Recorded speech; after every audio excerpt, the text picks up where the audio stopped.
contoh oleh pemimpin kepada pengikutnya untuk mencapai satu tujuan organisasi. Dalam Islam, kepemimpinan dikenal dengan istilah imamah, sedangkan pemimpin dikenal dengan imam. Kepemimpinan dalam Islam erat dikaitkan dengan satu tujuan penciptaan manusia yang dituangkan pada surat Az-Zariyat ayat 54 yang berarti, dan tidaklah aku menciptakan jin dan manusia kecuali untuk beribadah kepadaku. Allah Subhanahu wa Ta'ala menciptakan manusia dengan kekuasaannya untuk beribadah kepada-Dia dan patuh tunduk terhadap perintahnya. Perintah Allah Subhanahu wa Ta'ala untuk patuh kepadanya adalah salah satu bukti kasih sayangnya kepada hambanya agar hambanya tidak merasakan kerugian.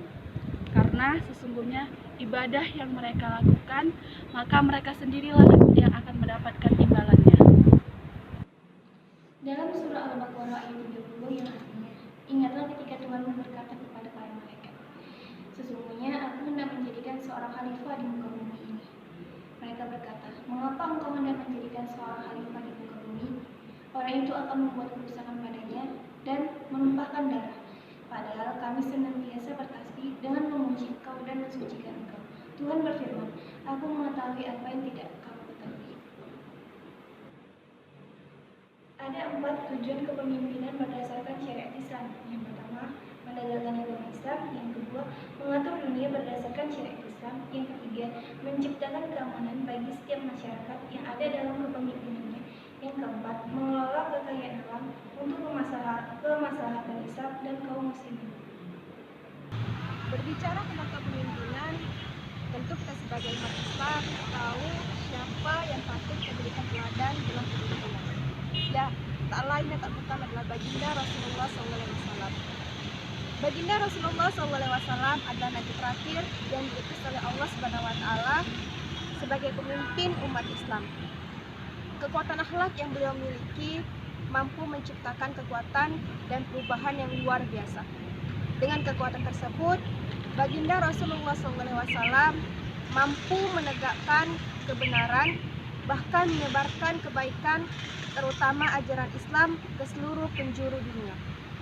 Inilah yang menjadi perbedaan antara baginda Rasulullah SAW dengan pemimpin yang lain. Bahkan inilah yang menjadi pembeda antara baginda Rasulullah SAW dengan pemimpin-pemimpin pada saat ini.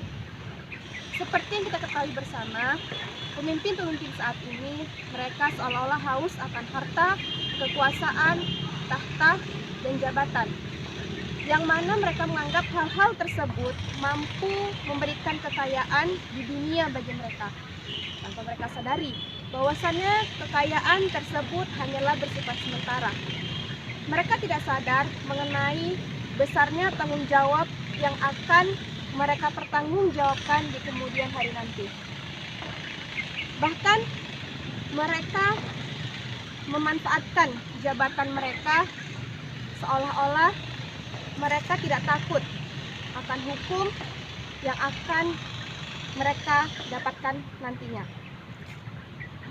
Hawa nafsu menjadi hal yang sangat dikedepankan oleh mereka, sehingga tak heran jika mereka banyak yang menyelewengkan jabatan dan memanfaatkan jabatan yang mereka miliki untuk memperkaya diri mereka sendiri.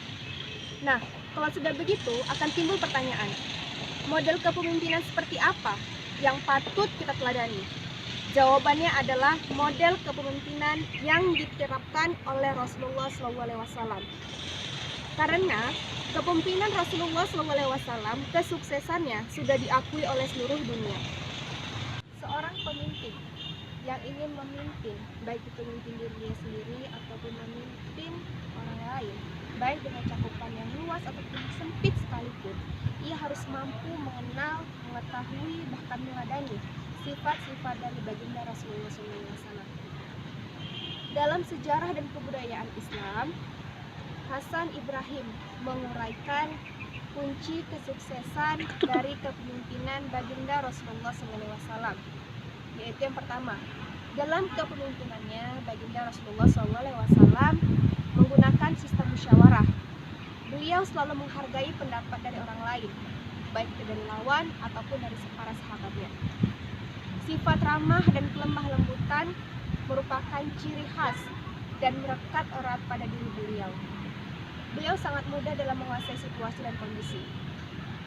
Beliau adalah sosok pemimpin yang mampu menjadi koordinator pemersatu umat yang sangat baik.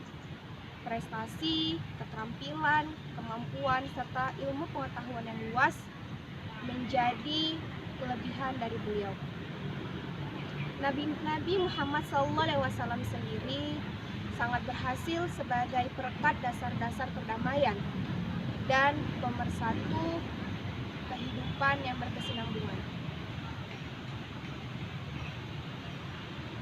Nabi Muhammad SAW selalu mengedepankan kepentingan umatnya dibandingkan dengan kepentingan beliau sendiri. Beliau adalah rahmat dan juga pembawa rahmat, tak hanya untuk umat manusia tapi juga seluruh alam semesta.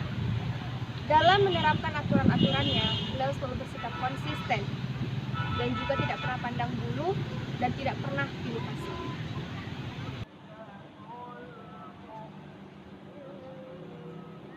Dari contoh yang diberikan oleh Rasulullah SAW, ada 4 hal yang harus melekat pada diri seorang pemimpin dan calon pemimpin.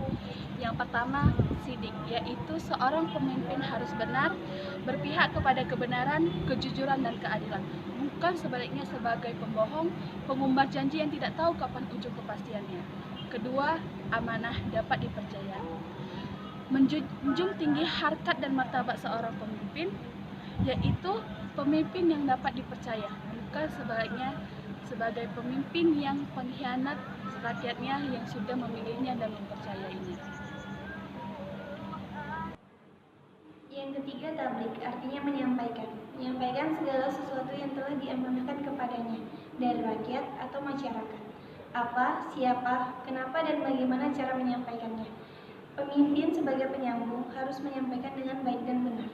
Dan yang terakhir, fatonah, artinya pintar, cerdas, berwawasan maju, dan punya motivasi yang tinggi, dan punya pemikiran yang cemerlang. Bagaimana memajukan rakyat, mensejahterakan rakyat atau masyarakat yang dipimpinnya. Bukan sebaliknya, pemimpin yang bodoh. Pemimpin yang bodoh akan menimbulkan pemimpin yang serakah, rakus, kesewenang-wenangan, dan tidak punya malu lagi dengan rakyat atau masyarakat yang telah memilihnya, sehingga rakyat menjadi semakin terpuruk.